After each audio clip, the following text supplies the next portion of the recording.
그때 예루살렘에는 세계 모든 나라에서 온 독실한 유다인들이 살고 있었는데 그 말소리가 나자 무리를 지어 몰려왔다. 그리고 제자들이 말하는 것을 저마다 자기 지방 말로 듣고 어리둥절해하였다. 그들은 놀라워하고 신기하게 여기며 말하였다. 지금 말하고 있는 저들은 모두 갈릴레아 사람이 아닌가? 그런데 우리가 저마다 자기가 태어난 지방 말로 듣고 있으니 어찌된 일인가? 파리티아 사람, 메디아 사람, 엘람 사람, 또 메소포타미아와 유다와 카파도키아와 폰토스와 아시아 주민, 프리기아와 팜필리아와 이집트 주민, 키레네 부분 리비아의 여러 지방 주민, 여기에 머무른 로마인, 유다인과 유다교로 개종한 이들, 그리고 크레타 사람과 아라비아 사람인 우리가 저들이 하느님의 위협을 말하는 것을 저마다 자기 언어로 듣고 있지 않는가. 그들은 모두 놀라워하고 어쩔 줄 몰라하며 도대체 어찌된 영문인가 하고 서로 말하였다. 그러나 더러는 새 포도주에 취했군 하며 비웃었다. 아멘. 좋습니다. 오늘은 사도행전 6강을 시작합니다. 사도행전 재밌네, 읽을수록. 어제 5강에서는 성령 강림과 새로운 시작이라고 하는 제목으로 봤는데, 오늘은 한자리에 모여있던 이들이 성령께서 바람처럼 불처럼 내려왔고 그들이 성령에 가득 차게 되었다. 그런데 성령 강림은 여기서 끝나지 않고 성령이 오셨다는 사실은 반드시 사람 사이에 어떤 변화를 일으킵니다. 성령은 은밀한 체험 하나로만 머무는 체험이 아니고 공동체와 세상을 향해 흘러가게 하는, 펼치시는 분이죠. 근본적으로 성령의 핵심은 하나가 되는 게 아니라 삼위일체 신비를 드러내는 게 바로 성령의 핵심이거든요. 성부와 성자가 성령을 통하여 하나 체험을 하는 거예요. 이게 삼위일체 체험이에요. 그러니까 성령을 통한 삼위일체 체험은 바로 성령을 통해서만 가능한 아버지와 아들은 내가 하나다.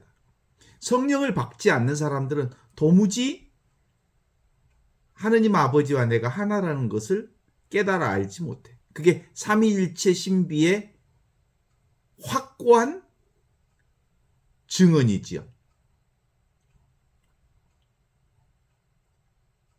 오늘 이 성경 말씀에서 핵심은 각자의 언어로 복음을 들었다.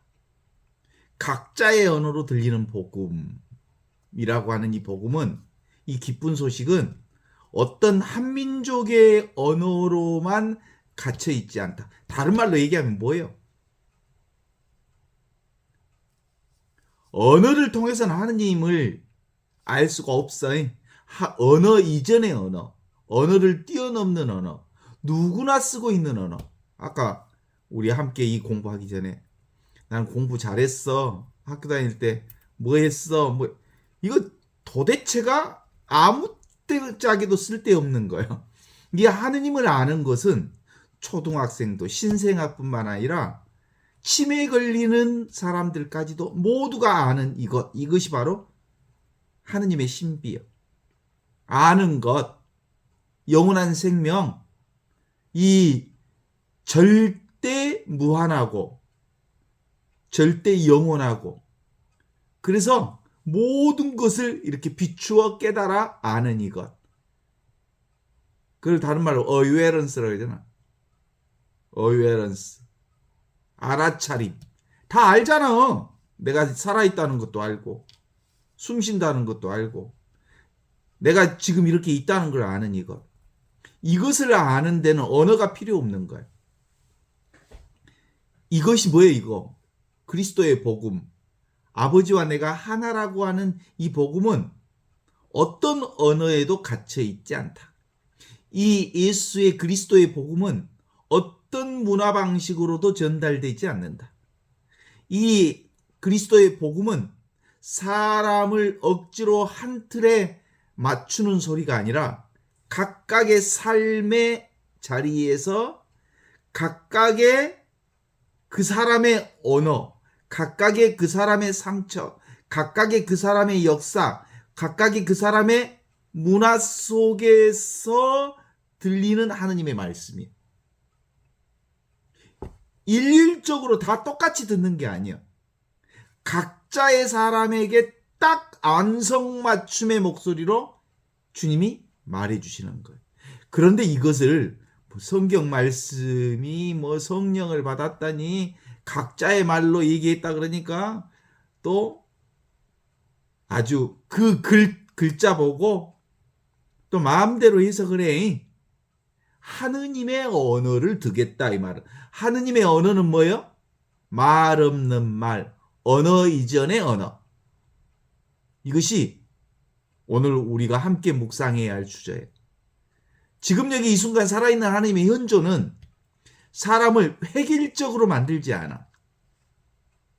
각자의 언어로 그리스도의 복음을 듣게 하시고 각자의 존재 방식에서 그가 살아왔던 삶의 방식 안에서 온전히 하느님과 연결되어 있어요. 그러니까 신생아는 신생아로 하느님을 경험하고 치매 걸린 노인은 치매 걸린 노인 상태에서 하느님을 온전하게 경험하고, 그래서 하느님을 경험한다는 말은 뭐예요? 생명 그 자체를 경험한다는 거예요. 의식 자체를 경험하는 거고 존재 자체를 경험하는 거예요. 그게 바로 영원한 생명이니까 이것은 오늘 우리에게도 너무나도 중요한 말씀이죠. 우리는 같은 말을 해도 나는 한국말로 얘기하는데 저 사람은 미국말로 알아들어요. 같은 부부끼리도 말이 안 통하잖아. 부모 자식들은 말이 안 통하고 다 자기 생각대로 얘기하잖아. 같은 공간에 있어도 딴소리 해불잖아. 가정 안에서도 그렇고 교회 안에서도 그렇고 그리고 친구 간의 관계에서도 그렇고 자식 간의 관계에서도 그렇고 전부 지 소리만 해. 그래서 소리를 들어. 언어를 들어. 언어의 내용을 파악하려고 그래. 사실은 이 하느님의 소리는 언어 이전의 소리니까 말하기 이전부터 같은 언어를 쓰고 있어. 그 하느님의 현존 언어가 뭔지 알죠? 침묵의 언어. 본래 고요의 언어. 본래 순수한 언어. 그래서 모든 것을 비추는 이 살아있음. 그래서 성령께서 우리 가운데 오셔서 사람과 사람 사이에, 부부와 부부 사이에, 자식과 부모 사이에, 친구와 친구 사이에 가로막혔던 장벽을 툭 뚫어.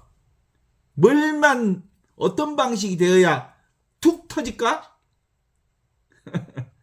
각자의 자기 생각만 탁 내려놓으면 완벽하게 툭 터져. 근데 모두 다 자기 생각을 가지고 있으니까 서로 부딪히고 안 통해.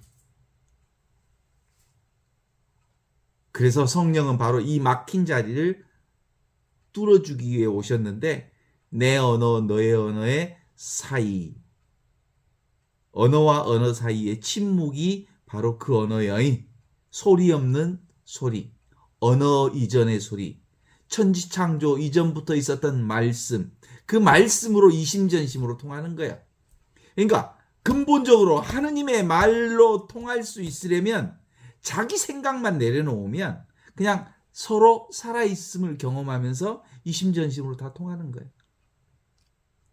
오늘 우리가 이 공부를 함께 하는 것은 성령 강림 이후에 왜 사람들이 놀라게 되었는지, 왜 각자의 언어가 중요한지, 그리고 이것이 오늘 우리 신앙인의 공동체 안에서는 어떤 의미를 지닌지를 한번 보면 좋겠어요. 그 현존의 언어를 듣기 위해서 우리를 불렀어. 지금 여기 이 순간의 언어, 우리가 복음을 내 방식대로만 붙들지 않고 각자의 방식 안에서 하느님의 언어를 들을 수 있는 건 하느님이 그 사람에게 온전히 하나 되어 있기 때문에 그 사람에게 딱 맞는 말씀을 주시는 거예요. 그분에게 딱 맞는 말씀은 무슨 말씀이냐면 말 이전의 말, 언어 이전의 언어, 느낌 이전의 느낌. 그것이 바로 닫힌 길을 여시고 굳은 마음을 풀어주시고 말이 끊긴 자리마다 당신 성령의 다리로 우리를 인도하시는 거죠. 그렇습니다. 성령은 사람을 세상과 단절시키지 않고 세상 속으로 우리를 열어보내 주시죠. 이게 삼위일체 신비입니다. 삼위일체 신비가 뭔지 아시죠? 하느님께서 세상에 당신을 펼쳐 보이는 거예요. 그러니까 세상은 하느님이 펼쳐내신 꽃이요, 꽃. 나도 꽃이고 세상도 꽃이고 세상에서 드러나는 온갖 세상 만물이 하느님을 펼쳐내는, 하느님을 드러내는, 하느님의 생명을 펼쳐내는 꽃이라고, 생명이라고. 그래서 성령이 오셨을 때 제자들이 어떤 상태가 되었습니까? 특별한 신비주의적 세계 안으로 들어가 버린 게 아닙니다. 오히려 사람들을 있는 그대로 보게 되는, 있는 그대로 봐야 통하는 거예요. 내 생각을 고집해 불면 눈이 멀어갖고 안 보여. 자기 욕망에 가득 차면 눈이 가려서 안 보이는 거예요. 이게 아주 중요합니다. 우리는 때때로 성령을 너무 개인적인 체험으로만 생각합니다. 내가 위로받고, 내가 감동받고, 내가 뜨거워지고, 물론 내가 이 세상을 살면서 개인적인 성령 체험도 중요하지만 성령은 거기에 머무르지 않고 성령은 닫힌 공동체를 열어 세상과 만나게 해주십니다. 나를 내려놓음으로써 세상 전체를 수용하게 만들고 사람을 수용하게 만들고 삶을 수용하게 만들고 있는 그대로의 아픔을 수용하게 만들고 어둠을 수용하게 만들고 내가 받아들일 수 없다고 생각했던 그 모든 것들은 내 생각이었구나 라는 걸 알아차림으로써 모든 걸 오픈 마인드, 이게 마음을 열어주시는 분이 바로 성령이십니다.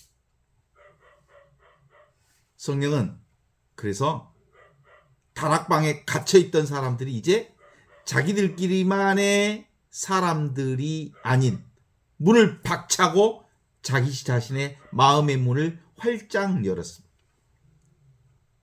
그들의 입에서 나오는 말이 바깥 사람들의 귀에 들리기 시작했습니다. 지 생각만 하고 있고요. 지 말만 하는 연놈들은 남의 얘기가 도무지 들어오지 않아. 그라요 안 그라요? 그런데 오픈하니까, 마음을 여니까 비로소 다른 이들의 소리가, 새소리가 들리고 바람소리가 들리고, 그리고 우리 동네에 축사에서 나오는 냄새도 그냥 들려. 가끔 그 냄새를 내가 판단하지.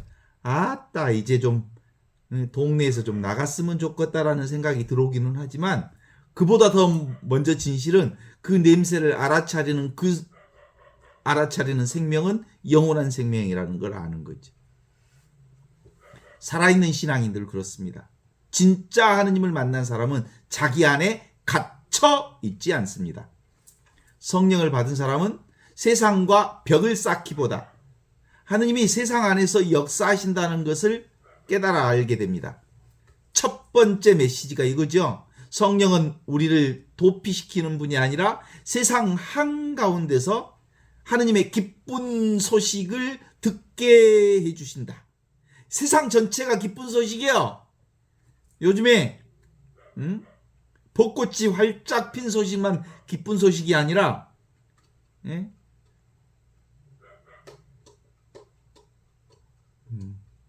다니엘라 자매가 아프고 독감이 걸렸다고 마스크 쓴 소식도 하느님이 살아있음을 알려내는 기쁜 소식이요. 그죠? 바로 이 현존 관상기도가 가능해지면, 이게 현존기도라고 하는 건, 관상기도라고 하는 건 이제 하느님의 눈으로, 오픈된 눈으로, 열린 마음으로 보는 이 눈은, 사랑과 관계는 어때요? 확 열려놓는 거죠. 그리고 타인을 훨씬 더 잘 이해하게 되고, 신앙이 깊어진다고 생각하는데 세상을 향한 사랑은 점점점 메말라 간다면, 그건 성령의 열매하고는, 그럼 다친 마음에서 오니까 성령이 아니고 악령이지, 악령. 악령을 받으면 마음이 다치고, 성령을 받으면 마음이 열려. 성령은 우리를 하느님께 연결시켜 주실 뿐만 아니라 하느님 안에서 사람들에게도 연결시켜주는 역할을 합니다. 저마다 자기 지방말로 들었다. 이게 얼마나 놀라운 일이에요. 모든 사람들이 똑같은 언어로 바뀐 게 아닙니다. 오히려 서로 다른 사람들이 각자의 언어로 듣기 시작했는데, 여기서 복음의 아주 중요한 특징을 발견합니다. 복음은 사람들 하나가 공장 제품처럼 사람을 만들지 않습니다. 하느님의 복음은 그 사람이 가지고 있는 개별성과 그 사람이 살아왔던 삶의 역사와 그 사람이 살아왔던 삶의 자리 안으로 들어오십니다. 그래서 하느님은 각 사람을 다르게 만드십니다. 같은 말씀을 들어도 어떤 사람은 위로를 듣고 어떤 사람은 회개의 촉구로 듣고, 어떤 사람은 같은 말을 듣고 삶의 방향을 제시받고, 어떤 사람은 다시 시작하라고 하는 초대의 말씀으로 듣게 됩니다. 똑같은 말로 다르게 듣는다, 이 말이에요. 왜 그러냐면요, 하느님은 기계처럼 말씀하지 않으신 분이기 때문입니다. 그분은 살아계신 인격으로서 각각의 사람 안에 다가오시기 때문이죠. 그러므로 복음은 획일화시킬 수가 없습니다. 이 기쁜 소식은 사람의 언어로 들리는 생명의 소식입니다. 오늘 우리도 마찬가지잖아요. 누군가는, 신학자는 신학의 깨달음의 언어로 들을 수도 있고, 누군가는 상처의 언어로 들을 수도 있고, 어떤 사람은 눈물의 언어로, 누군가는 침묵의 언어로, 누군가는 평범한 일상의 언어로 하느님을 만납니다. 여기서 중요한 것은 하느님이 나를 만나실 때 내 존재를 지우지 않으신다는 거예요. 내 존재 그 자체를 있는 그대로 인정해 주십니다. 오히려 나의 현실 안에 들어오셔서 나의 현실에 딱 맞는 말씀을 주십니다. 딱 맞는 말씀은 나의 존재의 말을 들어주신다고요. 내 머릿속 생각을 들어주시는 게 아니고, 하느님은 나를 남의 언어로만 부르지 않고 내가 알아들을 수 있는 언어의 말씀을 하시는 분. 내가 알아들을 수 있는 언어가 사람의 언어 말고 내가 이미 가지고 있는 언어, 내가 이미 가지고 있는 언어란 천지창조 이전부터 쓰고 있었던 현존어로 말한다고. 사람들은 놀라면서 말합니다. 저 사람들은 모두 갈릴레아 사람이 아니요? 그런데 어떻게 우리가 우리말로 알아듣는다는 말이요? 예수님의 말을, 갈릴레아 사람 예수의 말을 다 각자의 말로 알아들으면서 각자 안에 들은 하느님과 만나는 거예요. 우리가 이 강의를 들으면 자기 자신을 만나는 거예요. 진정으로 성령을 들으면. 우리가 성경을 읽으면 성경이 완전히 다른 얘기를 하지만 그 성경이 나를 얘기하게 하는 거예요. 나의 마음을 터치하는 거예요. 갈릴레아는 당시에 이스라엘 중심부에서 볼 때, 예루살렘에서 볼 때 그렇게 높게 평가받는 지역이 아니었어요. 저기 대한민국으로 보면 전라도와 같은 지역이었단 게. 말투도 다르고 세련된 학식 중심도 아니었고, 그런데 바로 그 갈릴레아 사람, 전라도 촌놈이 말하는 그 말이 하느님의 말씀으로 들리기 시작했다는 거예요. 이게 뭘 말해주는 거냐면, 하느님은 세상이 중요하게 여기는 조건에 갇혀 있지 않는 분이시다는 말씀을 드립니다. 우리 사람들은 그 박사학이라도 몇 개 있고 거기다가 빨간 모자라도 쓰고 그러면 그 사람이 얘기하면 뭔가 뭐 무게 있는 말로 들고, 평신도가 하는 말은 누구지 개가 짖는 소리냐라고 들을 수 있지만, 성령을 받은 사람은 그 사람 말 안에서 그 사람의 말을 듣는 게 아니라 그 사람 안에 진심을 본다는 말이에요.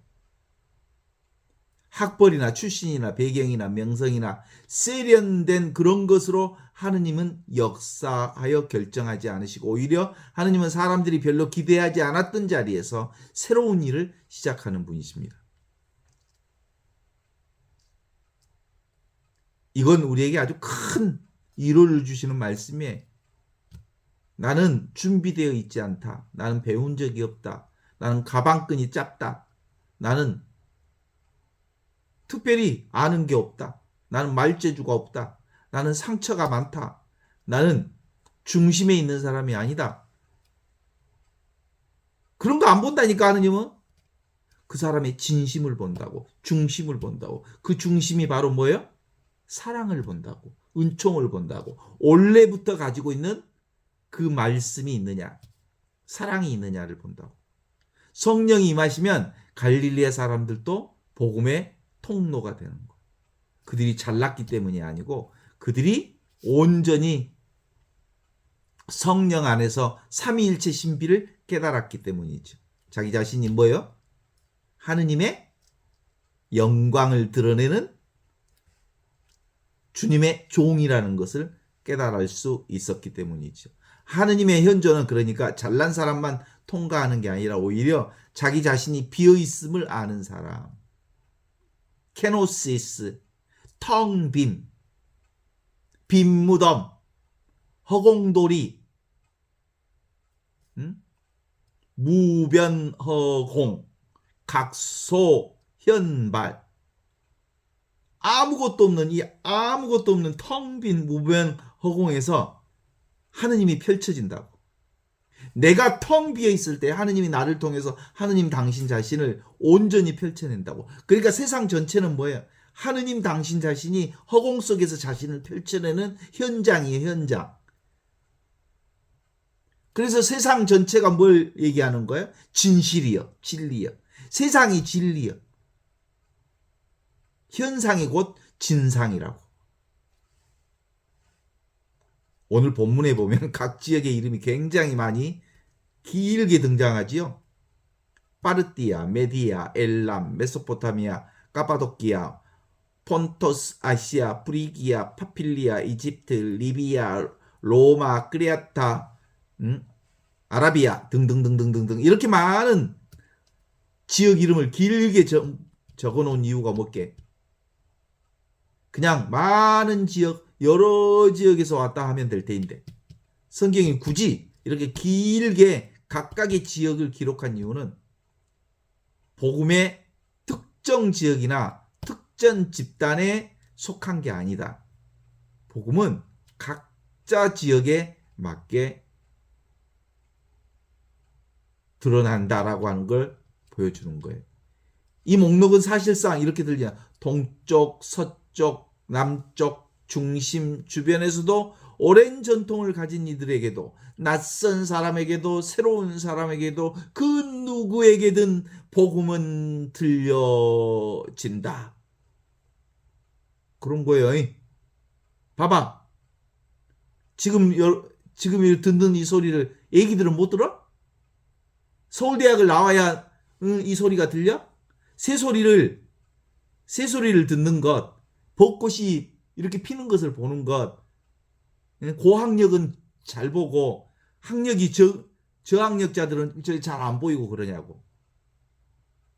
벚꽃이 복음인데, 세상이 복음인데, 온 천하가 하느님의 영광을 드러내는 복음인데, 보여 안 보여? 다 보이죠? 보는 이것. 이게 복음이요. 이게 바로 성령의 보편성을 드러내기 위해서 그러는 거예요.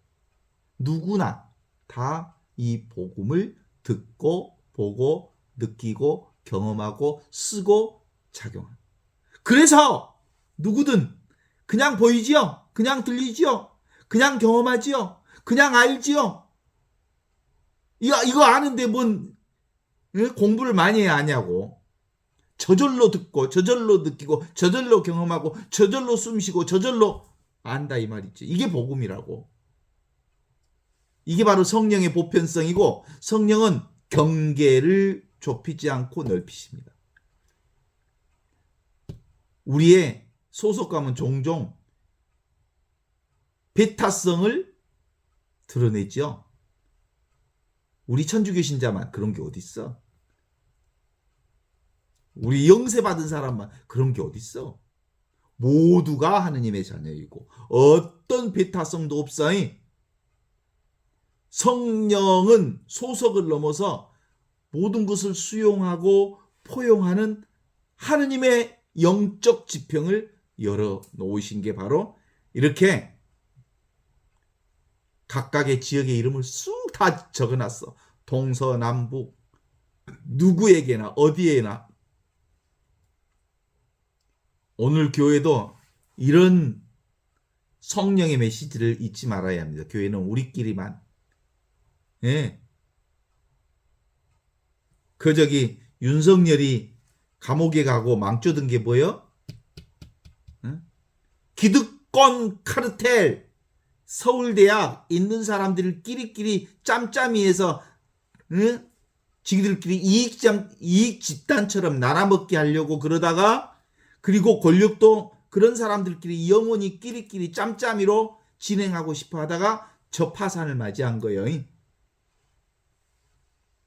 우리끼리만. 그래서 구원의 보편성은 모두에게.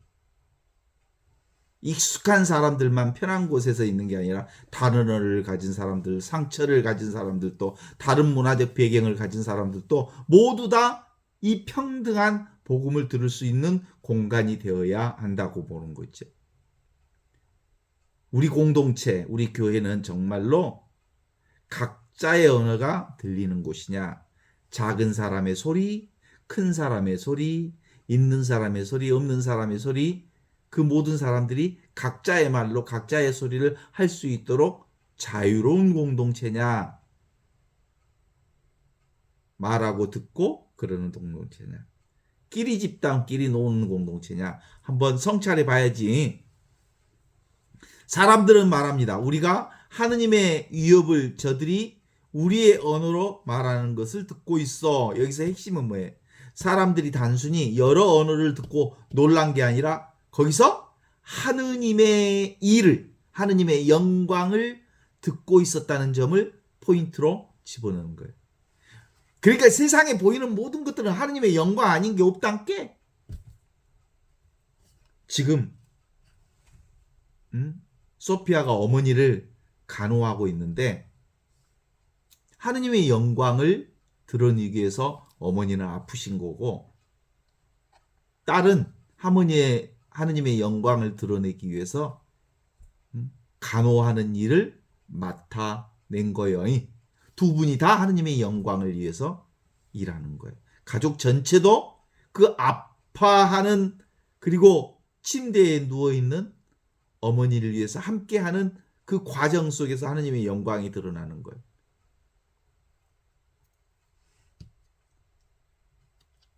그렇습니다. 성령의 목적은 놀라운 현상 자체가 아니에요. 눈에 보이는 것. 그러니까 벚꽃이 아름답게 피면 우리 동네 벚꽃이 아주 한참 멋지게 피었거든요. 어제 비가 와가지고 오늘은 날씨가 너무 화창해갖고 사람들이 막 벌떼처럼 몰려들었어.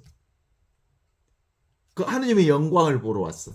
벚꽃을 보면서는 우와 신비롭다 하느님의 영광 그렇게 말할 수 있지만 침대에 누워있는 어머니의 아픔을 하느님의 영광으로 보는 사람은 별로 없어요.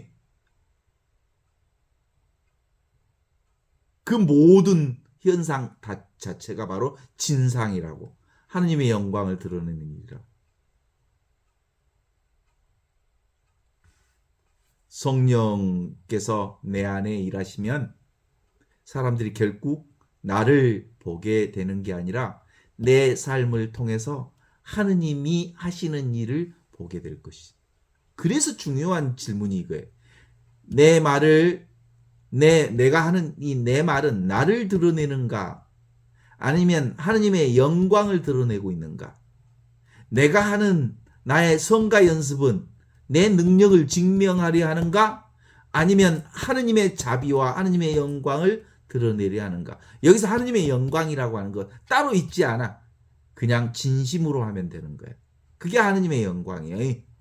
하느님의 영광을 드러낸다니까 할렐루야 이렇게 노래를 불러야 하느님의 영광이 드러내는 게 아니고 그냥 있는 그대로 지금 이대로가 하느님의 영광임을 아는 거예요.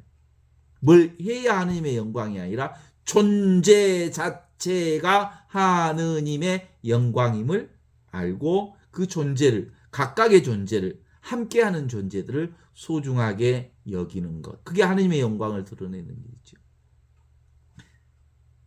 내 신앙이라고 하는 건 결국 내 자랑을 위해서 흐르는가 아니면 하느님의 영광을 위해서 흐르는가. 영광이 성부와 성자와 성령께 영광성은 아주 입 달아지게 잘 더해. 영광이 성부와 성자와 성령께 처음과 같이 이제와 항상 영원히 아멘. 여기서 영광이 어떻게 드러나냐면 성부와 성자와 성령의 방식으로 삼위일체 신비의 방식으로 드러나는 거예요. 그래서 처음과 같이 이제와 항상 영원히 하느님의 신비가 세상 안에서 펼쳐지는 거예요. 그래서 영광송을 그렇게 노래하는 거죠. 오늘 본문에서는 흥미로운 것은 사람들이 다 놀라기는 하지만 다 똑같이 받아들이지는 않았다는 점이에요. 우와! 어떤 이들은 대체 이게 어찌된 일입니까? 이게 열린 질문이죠.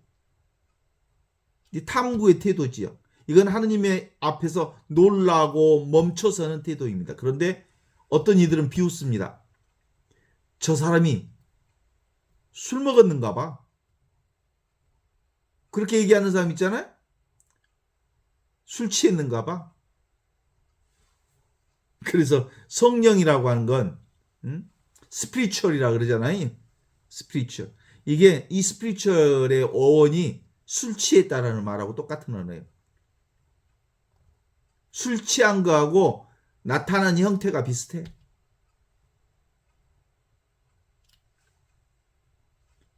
용기가 생기 술 먹으면 용기가 있잖아 막. 예? 그리고 자기 힘으로 말하는 게 아니라 자기도 모르게 막 입에서 말이 튀어나와 버리잖아. 하느님의 일이 늘 모두에게 즉시 이해되는 건 아니죠. 도무지 알 수가 없대요. 어떤 때는. 성령의 역사 앞에서 사람은 두 가지 태도를 보일 수 있는데 하나는 정말 신비롭다, 경이롭다, 경외롭다, 알 수 없다, 알 수 없기에 더더욱 놀랍다. 또 하나는 하느님의 성령 앞에서 문 딱 닫아보라잉. 냉소. 옛날 어른들 얘기 있잖아. 성령을 들으면, 진리를 들으면 세 가지 태도가 있는데 하나는 크게 웃는다. 어리석은 놈은 진리를 들으면 말도 안 해. 웃기고 있네. 웃기고 자빠졌네. 이렇게 얘기하고 정말 하나님의 말씀 진리를 들으면 보통 사람은 그래 그게 맞기는 맞는데 그렇게 산다는 거 쉽단가. 거기에는 뭐가 개입돼 있어? 에고가 개입돼 있어. 내가 그렇게 생각하는 거예요. 그게 보통 범인들이 하는 말이에요. 그러나 에고를 완전히 내려놓고 진리와 하나 된 사람은 그 성령의 말씀, 진리의 말씀을 딱 듣는 순간 듣는 그 즉시 실행한다.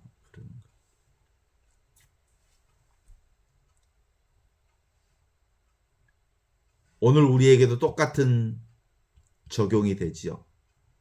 진정으로 현존을 사는 사람들은 있는 그대로 그걸 받아들이죠. 우리 현존학교의 세 가지. 운명을 사랑하라. 운명을 사랑한다는 말은 있는 그대로 살라는 말이요. 운명을 사랑하라. 아모르 파티. 있는 그대로 살라는 거고. 이 순간을 즐겨라. 까르페 디엠. 오직 현존뿐이라는 거예요. 오직 이 순간뿐이라. 오직 이 찰나찰나 이 순간만 살라는 거예요. 왜냐하면 메멘토 모리. 모든 건 다 지나가는 거예요. 변화되는 거예요. 그래서 지금 이 순간이 진실이라는 거예요. 지금 이 순간은 변하지 않아.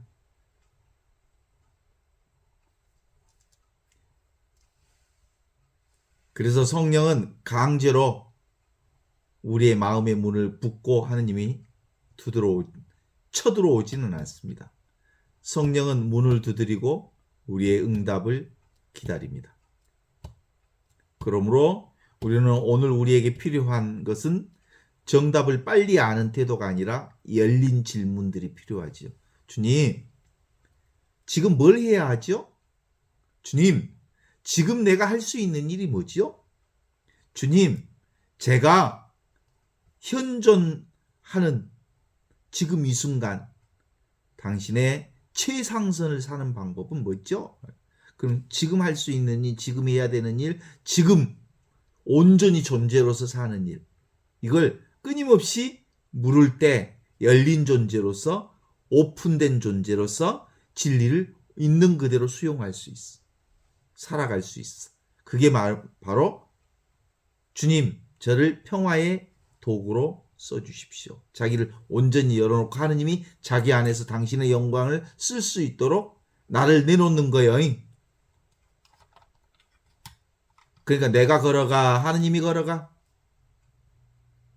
하느님이 나를 통해서 걸어가고 있는 거고, 내가 봐, 하느님이 봐. 하느님이 나를 통해서 보고 듣고 느끼고 말하고 다 해. 그래서 복음을 듣는 사람의 자리는 어디의 자리에서? 현존의 자리.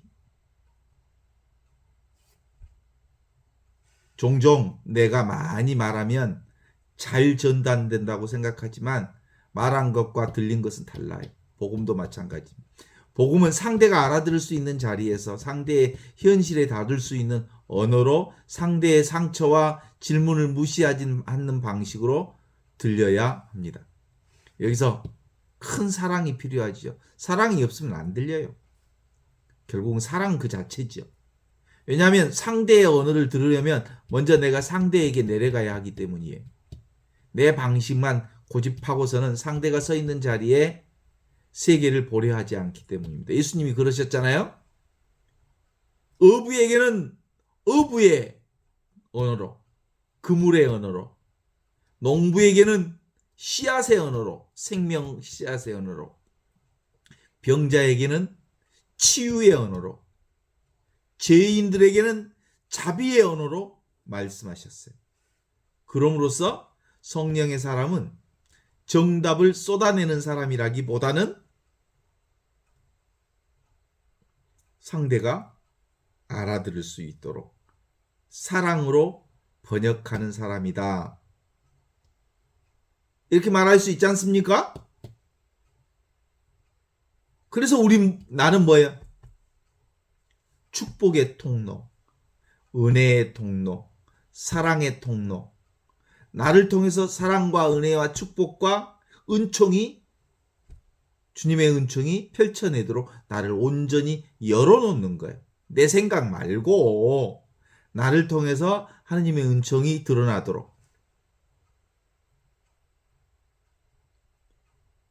나는 우리 가족에게, 내 가족에게 복음을 그 사람의 언어로 전하는가? 아니면 내 생각을 전하는가? 자녀에게, 부모에게, 배우자에게, 신자들에게 내 방식이 아니라 그들이 들을 수 있는 방식으로 다가가는가? 성령은 복음을 번역하십니다. 그리고 우리도 그 성령의 도구가 되는 거죠.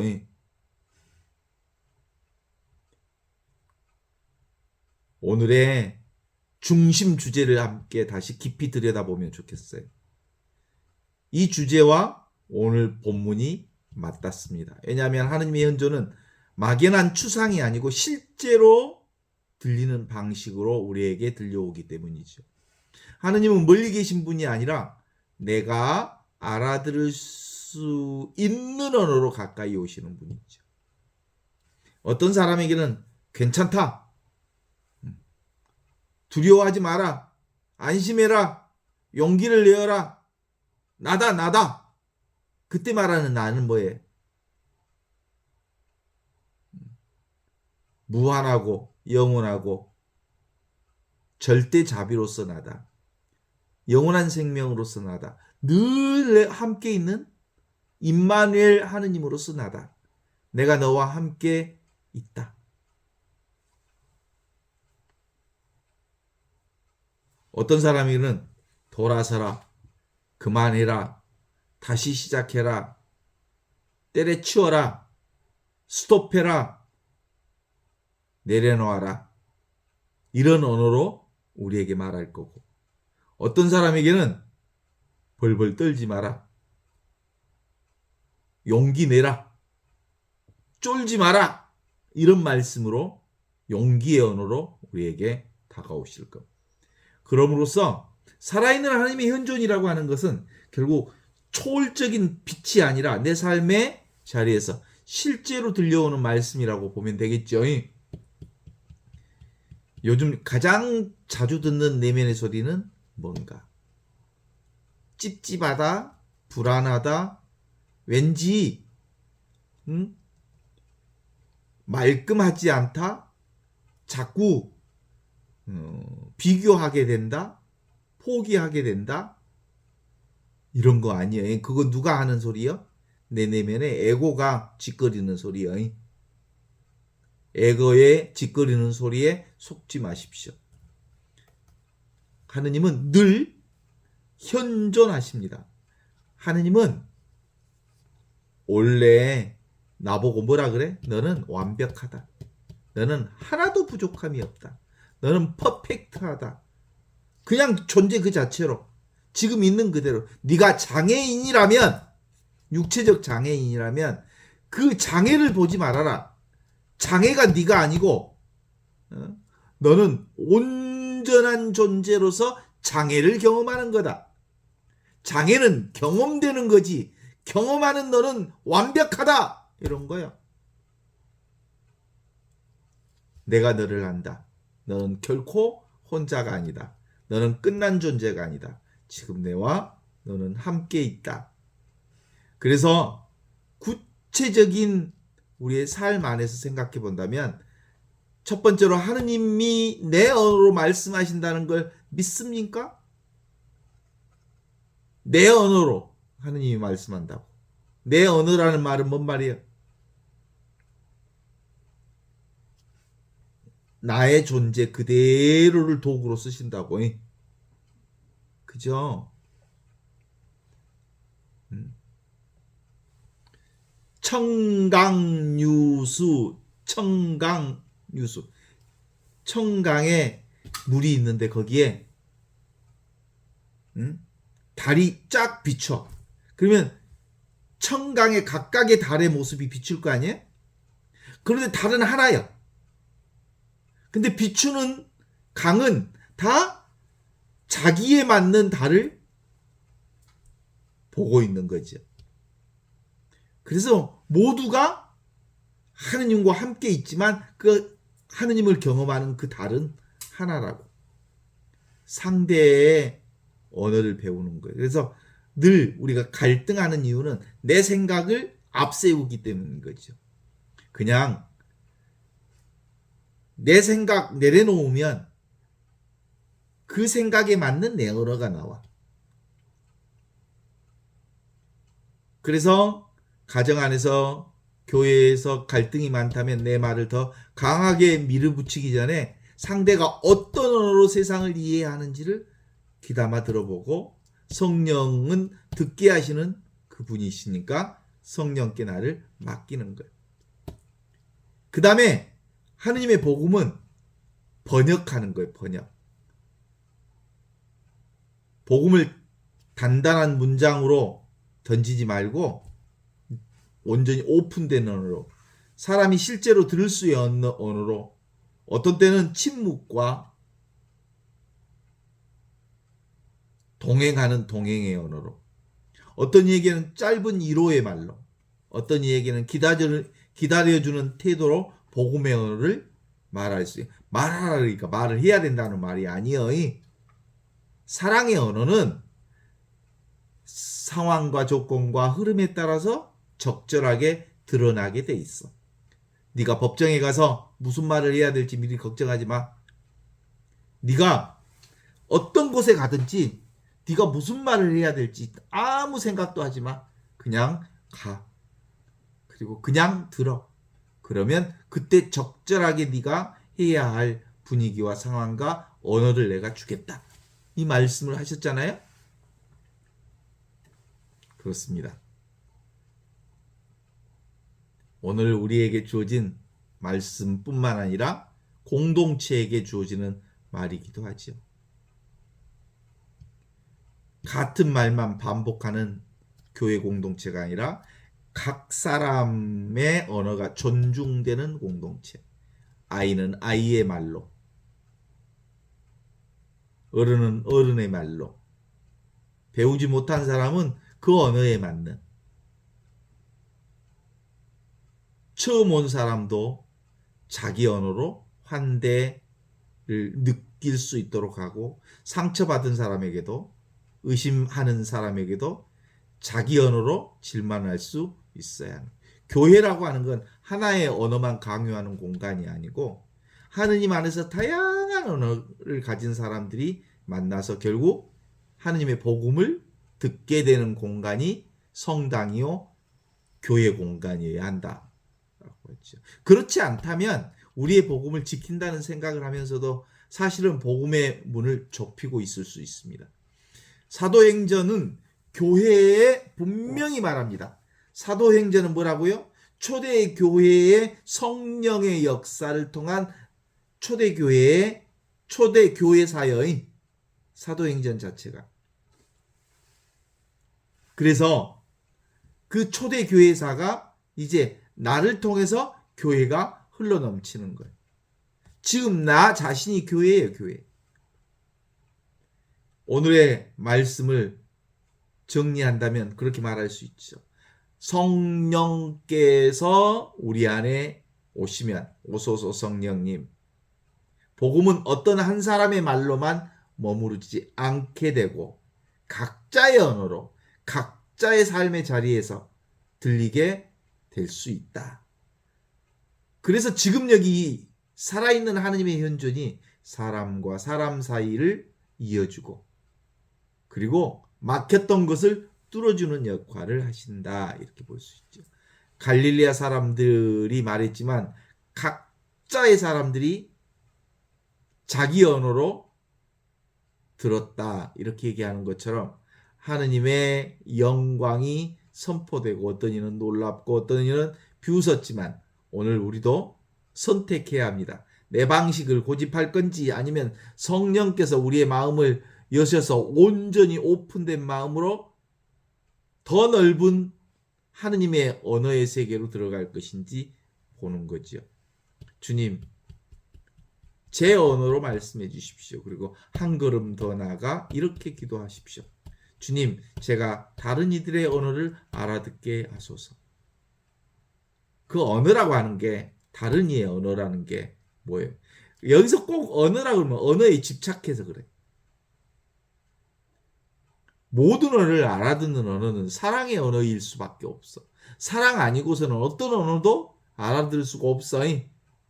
말소리는 알아듣지만 말은 그 사람의 마음을 알아들 수가 없어. 오직 그 사람의 마음을 온전히 알아들 수 있는 언어는 하느님의 언어, 사랑의 언어, 은총의 언어.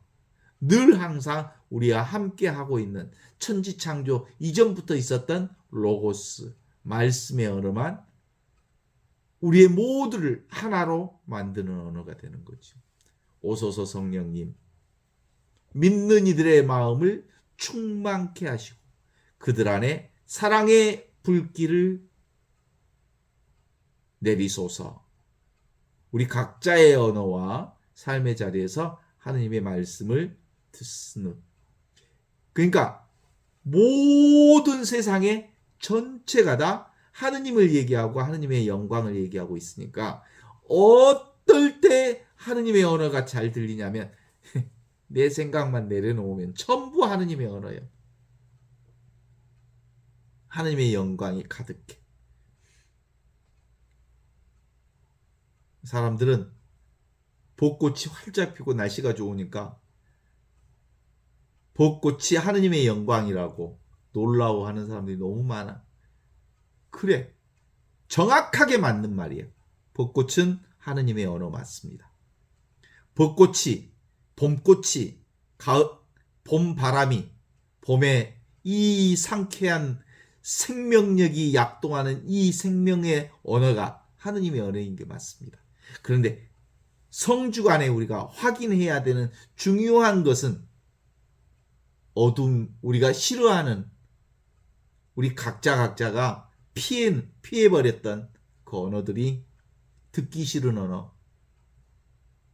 성령이 오면 어떤 소리든 다 복음의 말씀으로 들을 수 있습니다.